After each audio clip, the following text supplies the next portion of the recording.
Okay, so apparently you guys really like my cryptocurrency heated pool project. Here's the next part. We've reached 250 likes pretty easily.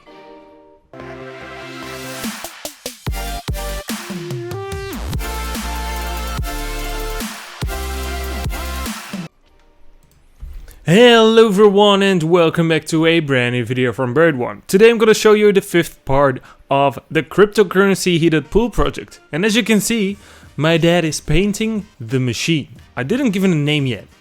Maybe you guys know a really nice name of it. But in the meantime, our house turned into a construction yard for our mining project. So we're gonna lay the pipelines above our windows and go all the way to the garage. But you'll see that in the next part of the video. So as you can see, we mounted the machine onto the corner from the mining room. So you can see the two pipelines coming out. That's where the heat and the cold will come out. And as you can see, the temperature gauges are at 29.3 degrees on the bottom and 29.9 on the top. So that we know that this is the temperature, the base temperature for our mining room. But of course, the miners have been moved and the windows are still open. So these guys are heating it up pretty well. Okay, so this next part really took us so much time to do. Putting all the pipelines through the holes, the ceilings, placing them all the way through my house, all the way to the mining machine. That was one big ass piece of work, but at the very end it was really worth it for me and I really liked this project, to be honest. And you know, this is gonna be a confirmed or busted project, so you will see at the very end if it works or not. But of course, it really looks pretty, right? And also, as you can see, we are already benchmarking the fans to run 24/7, so that's why they're already on over here. Maybe you were wondering, why are the fans already on? Well, because of that, we needed to test if they could hold out 24/7. Okay, so to lay down one pipeline was really hard. As you can see, bending them was really risky, because if we bend it and we bend it too much, the line will snap, and then we need to place another one all the way back to the top. So we were really careful on doing this, but eventually this was only one pipeline that he's laying down. We're still doing the second one, so it took twice the amount of time to lay both of these pipelines.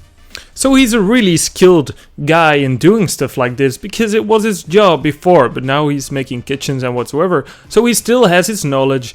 And we were even working through the night to get this finished, because it was really hard to get all the things mounted on the walls and put in the pipelines. It wasn't really easy. Those clamps were really strong. So eventually, after long hours of doing this, we ended up in the garage, and we also hung up all the pipelines over there below our gas pipe, and then we went all the way to the swimming pool pump where all the magic is going to happen. Okay, so as I said in the first part of our mining video, we were doing it kind of better than the whole room water cooling project.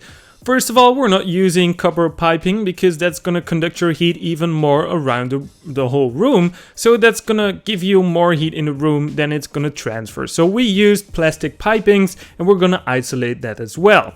Also, we didn't use some sort of weird garden hoses to fill our pipelines and get the air out, because we just made a total different technique for filling up our pipelines.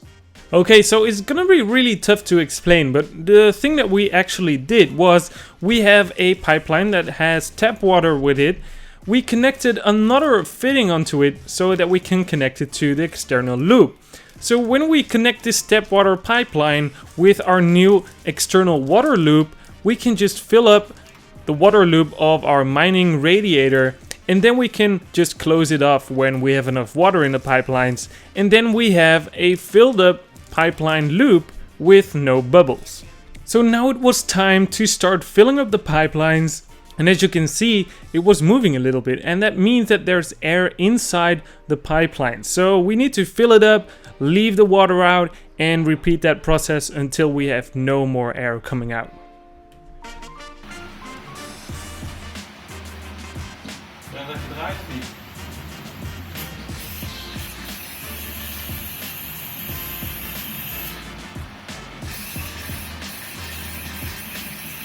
Zal ik de wand opzetten, druk even op.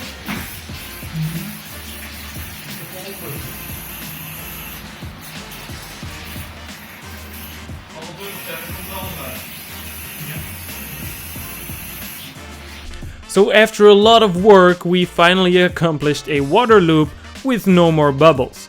In the next video I will explain everything, how we've done this, and what the current status is of this project. So hopefully you all enjoyed this video, and see you guys in part 6.